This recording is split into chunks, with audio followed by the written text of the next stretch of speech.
Tarly's have a dinner party, Tom emerges church and state, and Benjen needs some mittens. Tonight we're discussing Game of Thrones episode 606, Blood of My Blood, on What's on the Box!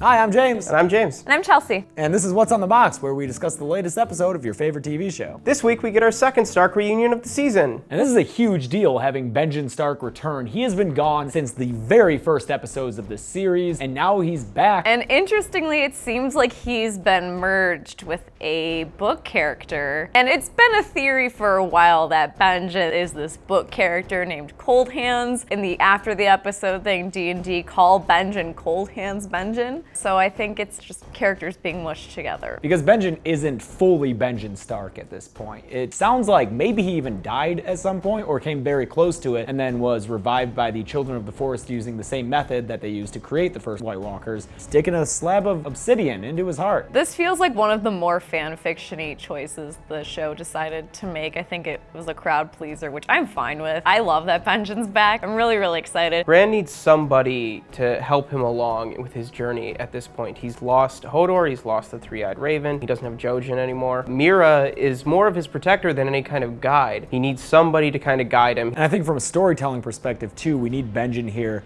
because otherwise, now that we have Bran being able to tap into werewood.net anytime he likes, for him to convey that information he sees without Benjen there, it's just him talking to Mira in an awkward expositional way. But with Benjen there, Benjen apparently knows what Bran knows. He tells Bran, you saw the first White Walker created, you know. They can have that conversation without it feeling like it's just for the audience's benefit. And what an entrance. I love that it showed how Benjen has survived all this time out there on his own with those White Walkers and Whites out there. He's able to just kick all their asses. I love how they showed that information. Even when Benjen is cleaning the rabbit and draining the blood, that's all visual cues as to how Benjen is able to survive out in the wilderness. I really enjoyed that. They're getting better and better at that as this season is going. So Bran running into his Uncle Benjen is just one of the many examples of the episode's title, Blood of My Blood. Another example is that Tarly family dinner scene and just the whole Tarly family reunion that we got in extended scenes with Sam, Gilly, and Sam's family. Knowing that we were going to Hornhill is something that I've been really excited about since we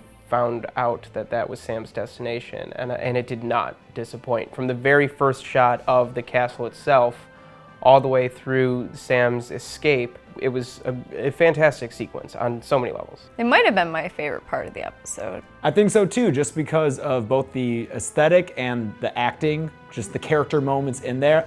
But you're right that right when we see Hornhill, it does look different than anything else we've seen on the show. It looked very Italian and almost Renaissance, I think. And when you look at the show and how it's pretty medieval, I mean, there's a lot of modern clothing and decor going on, but it's kind of rooted in this medieval aesthetic. Hornhill's kind of weird looking compared to everything else in a way that I like. I think it's refreshing, and I almost think it was the show wanting to try something a little different. I really like when we get to see all the different families and we get their distinct styles, customs, hair, everything. Everything is very specific to each region family. They all have little poofy sleeves, little cap sleeves that I really liked a lot.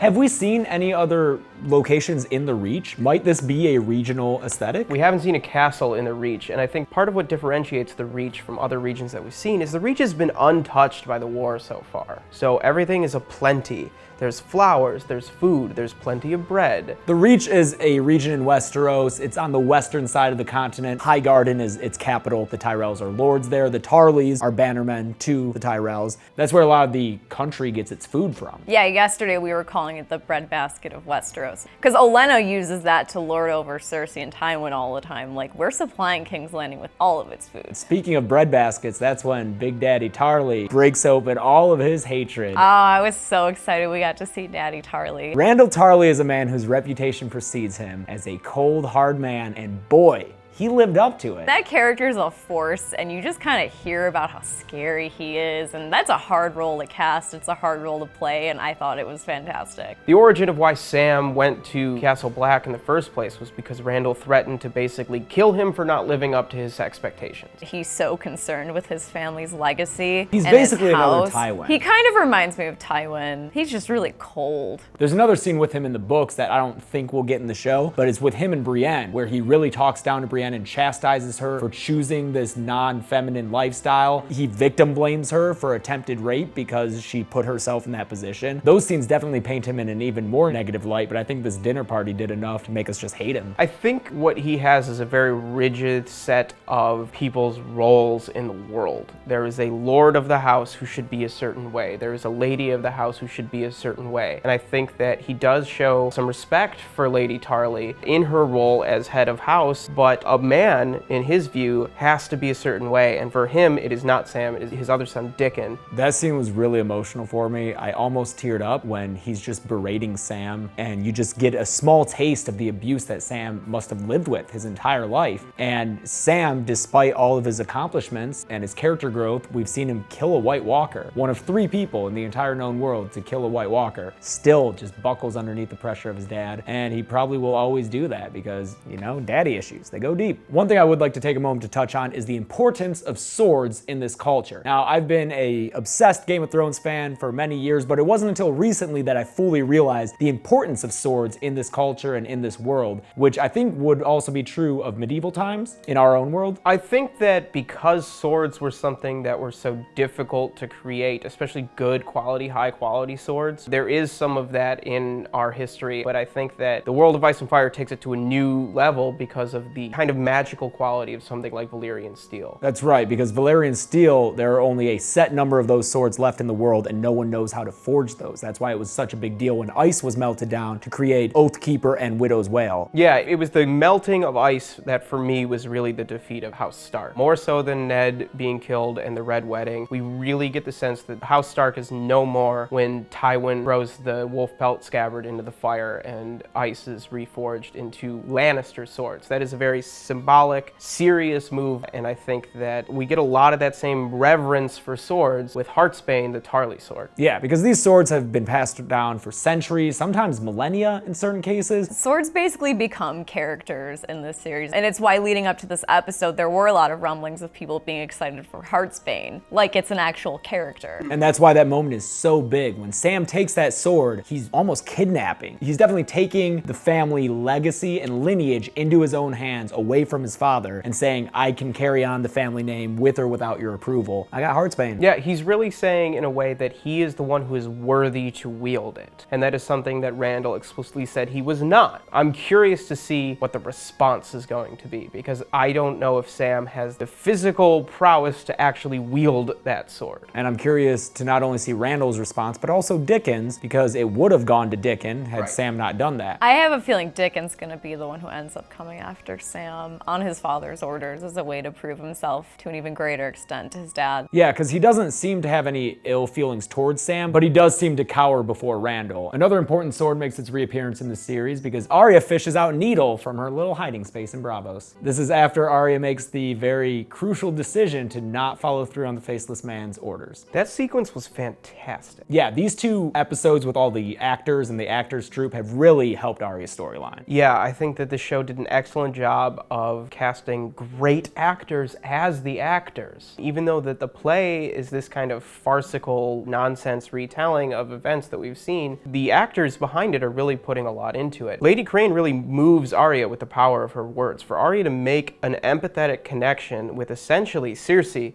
is a huge deal. I love that you have all these parallels backstage too with real life. You have this Tywin character berating the Cersei character and telling her that he's been around longer than she has and that she shouldn't mess with the lines in the play and she, you know, he knows how this works. And I also love that you have the Sansa stand-in once again being used as a scapegoat for a poisoning. Yeah, although this time she does seem to be pretty guilty. Another thing I noticed is that Arya tells Lady Crane you can choose your own ending in regards to the lines of the play, but really I think she's saying that because Lady Crane just affected her own ending by talking to Arya and making that connection. Had she not done that, she may have just let her drink that poison and die, but instead Arya saves her. I don't know how Arya will ever escape the Faceless Men after this. I don't know if that's possible. The rest of Arya's storyline may very well be her trying to contribute as much as she can to whatever Stark cause happens in Westeros until she gets killed. Like with her having that knowledge that her end is near, I'll do what I can. Because there's no way that she's she's just going to make amends with Jaqen and the Faceless Men after this. You think that her thirst for revenge and blood is just gonna end up catching up with her in that way? Before she left for Bravo, she was so intent on revenge and murder, and that caused her to go to the House of Black and White. Right, and now that she's changed her mind, that's still gonna come back and catch up with her. It's nice to see, though, Arya grow up, and it's nice to see this kind of part of her arc come to hopefully an end. We've seen her train for way too long, I think, and these last 2 episodes where she's actually had some kind of emotional connection to different characters has been a big improvement for her arc. And there's a lot of thematic things going on too. The whole Blood of My Blood thing is really important here because not only does Arya get Needle out, she is Arya Stark now, she's no longer no one, but she really hits the nail on the head with Cersei too, and her motivation saying she loves her children more than anything, but she would be angry. Arya is empathizing with someone who she hates in a very personal, kind of almost familial way. Yeah, I was actually surprised when she said that of Cersei, that she loves her children above all else, because even though it's true, it's a positive quality that I wouldn't have expected Arya to be honest about when it came to Cersei. Yesterday in our live feed, Joel had a really great theory that he thinks to escape Braavos, Arya's gonna join the theater troupe, because presumably they tour. And presumably they're gonna kick out the actress who tried to poison one of them. Exactly. And I'd be so fine with that because I want to see more of those actors. You got Richard E. Grant, you got S.E. Davis, who was in The Babadook, phenomenal film. And I just want to see more of them and more of their interactions with Arya, especially because they bring out the best in Maisie Williams, I think. She's an amazing, amazing actress, and I think that the show has kind of done her a little bit of a disservice with her just being this like angry ball of hate. And now that she can show kind of this softer side, it's so affecting. Meanwhile, back in King's Landing, the real Cersei finally unleashes her plan to get back at the High Sparrow, and it doesn't quite go right. A lot of people did predict that Marjorie would join the Faith this season, and I initially thought that was kind of silly, but it ended up being right. I don't think it's genuine. I don't think she's sincere. No, I think she's just doing it to gain the upper hand over Cersei because now she has the power of the Faith behind her, whereas Cersei definitely doesn't. But on the other hand, Tommen, I think he's in it for real. And isn't that just the greatest kind of blow that Marjorie can deal to Cersei, is to take Tommen so completely away from her? And to have Tommen so easily fall in line with the people that so humiliated her. yeah, that's a really big deal. The fact that Tommen is now giving his full support to the people who humiliated and broke his mother. And I think Jaime felt all of that betrayal in that one moment when Tommen steps out of the doors. In that look, he's lost his son, and you can really see that and see that affect him. I have to wonder if Jaime in that moment felt a little bit like Tywin felt about Jaime. At what point? Jaime deciding to join the Kingsguard and he's no longer the heir to Casterly Rock. It's just a huge betrayal of family. It's forsaking the Lannister name. So I have to wonder if there's an intentional parallel there. Well, there is definitely an intentional parallel when Jaime is released from the Kingsguard. It's exactly the same way as Barristan Selmy back in season 1 when Joffrey and Cersei dismissed him for being too old, kind of scapegoating him for Robert's death. Back then it was unheard of. I mean, Selmy was super offended by it, and because he was so offended, crossed the Narrow Sea to help Daenerys. But I really like that having Tommen do this to Jaime, it's really hurting Cersei when she was the original one who did that to Selmy. She basically set a precedent that later came back to bite her in the ass. It's the same thing really with the problems that they're having with the Faith. It was Cersei who empowered the High Sparrow in the first place. It was Cersei who gave the okay for the Faith militant. And all of this is kind of coming to a head now with Cersei about to reap what she's sown. She keeps mentioning her trial by combat with the utmost confidence that she will win it. But things are not looking that way, and I think that that point you made about Jaime is a great indicator that Cersei is probably not going to come out on top. Do we know a replacement for Jaime's position on the Kingsguard? Maybe it can be Mace Tyrell. He gives such rallying speeches. A true leader of men. There's a possibility that Loras could take Jaime's place. It would be a way around kind of his sins. If he's sworn in as a knight of the Kingsguard, then he is not allowed to take a wife and father any sons or whatever, which is something that we know that he has no interest in anyways. And it would be a way of kind of maybe showing his repentance now that the Kingsguard is so connected to the Faith and essentially serving the Faith. This is definitely kind of a Constantine moment, the crown adopting an official faith, and that's represented represented in the change of Tommen's sigil from the Lannister lion and Baratheon stag to a crowned seven-pointed star of the faith. Yeah, like swords, the sigils are very important in this world to familial identity, and we've seen a very big emphasis on the crowned stag lion sigil since season 2 when Joffrey adopted it, and now for it to be the crowned seven-pointed star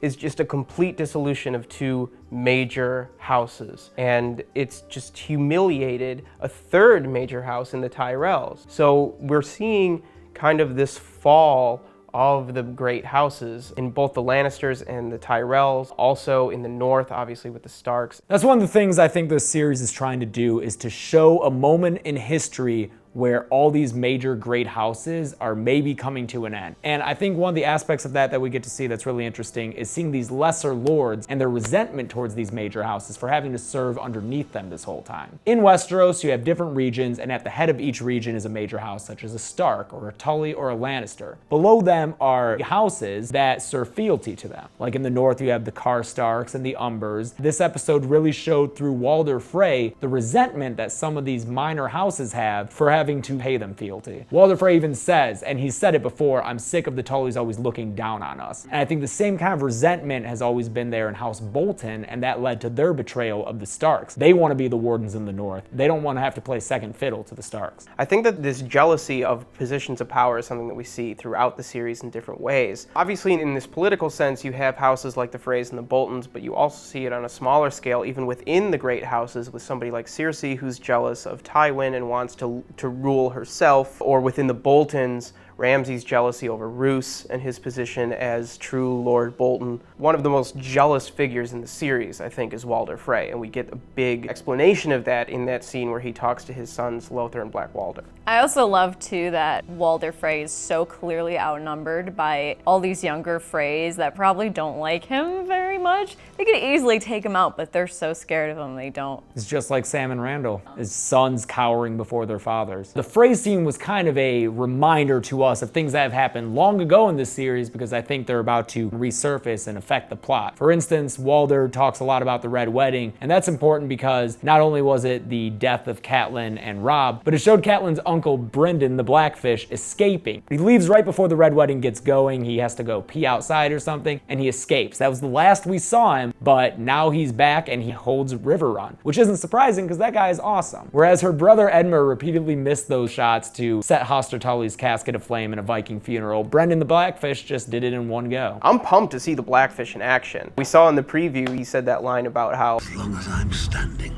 the war is not over. and I'm like, fuck yeah, Blackfish. They're really recapping the Red Wedding stuff hard. They are, and there was an image of Catelyn in one of Bran's visions. Just chew on that. I guess the North isn't the only thing that remembers. Oh, and in case you don't remember, Edmure Tully, the guy who Walder had brought out in front of him, that is Catelyn's brother. He's the Lord of Riverrun ever since his father died, and he's been held captive since the Red Wedding. Lest you forget, the Red Wedding was a wedding, and he's the guy who got married. But they didn't kill him, they kept him alive so Walder would have a descendant in that house. Finally, the episode ended with a short Dany sequence wherein she rides a dragon. She gives a rousing speech. Again, it's fine. I like her echoing the words of Khal Drogo. That was nice. I think, yes, this scene is one that we've seen 1,000 times from Dany, and yes, her character hasn't shown much growth in the last 3 or 4 seasons, but I do like that this addresses the question of why would the Khalasars follow her besides the fact that she just burned all her leaders and came out unscathed. It's kind of like by showing that she was unburnt by that fire, it was expressing a defensive prowess, but the Dothraki follow offensive strength, and they follow people who can ride horses. And to come around and ride a giant dragon and to show that she has complete control over this crazy beast was necessary for her to solidify her leadership among those people. I wonder if we'll ever hear any of the Dothraki refer to Drogon as the stallion that mounts the world. Especially because Dany's referred to as the mother of dragons, so this is in a way her son. I think it was a cool move to name the whole Khalasar as her blood riders. The ultimate meaning of the episode title, Blood of My blood. The most explicit for sure, to cement their devotion to her in that way, because we all know how serious the Khals and their Blood Riders are, that relationship. When a Khal dies, the Blood Rider is supposed to die with him to escort him to the Nightlands. All the Dothraki are now tied to her in this way. This is something that she's been very good at throughout her arc, is getting people to follow her. Daario explicitly says you're a conqueror. That's exciting kind of going forward, but like kind of the training montages with Arya, I want this to be over with. We've seen it.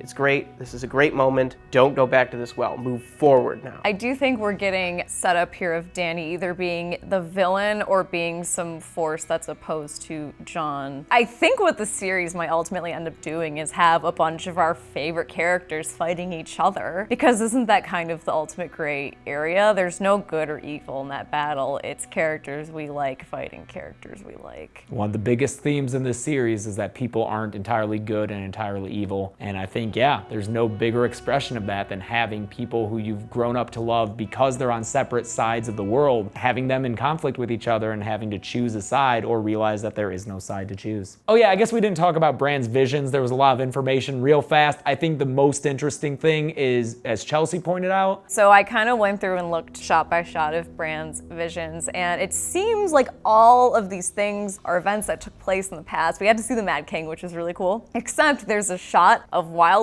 exploding in what looks like the Pyromancer cellars, and to my knowledge, nothing like that's ever happened. We've never seen anything like that happen before, so I'm wondering if that's something that's going to happen and it was kind of slipped in there. If something like that happened, we would know about it, and I say that as the characters in the show would know about it, and we would know about it. Yeah. We would know about it. And there are a ton of hints or allusions that Cersei's gonna try burning down King's Landing. She often uses that language, burn them to the ground. So we'll see if that happens. It probably won't happen in the next episode called The Broken Man, but in that episode, we are going to get such an amazing speech. I hope it's a 5-minute monologue. There might be 2 amazing speeches. What's the other one? The North remembers. Until then, I'm James. And I'm James. And I'm Chelsea. And this has been What's on the Box? Blackfish back, alright. As long as I'm watching these videos, you have another subscriber. Our channel has great videos because of our creativity. We do what we do so you'll subscribe. We'll always make great videos. We're gonna watch another great video and then we'll subscribe. They made great videos for us. If we are not willing to subscribe to them, we're poopy heads. The real wonder is why we keep making these call to actions. Make no mistake, it's so you'll subscribe.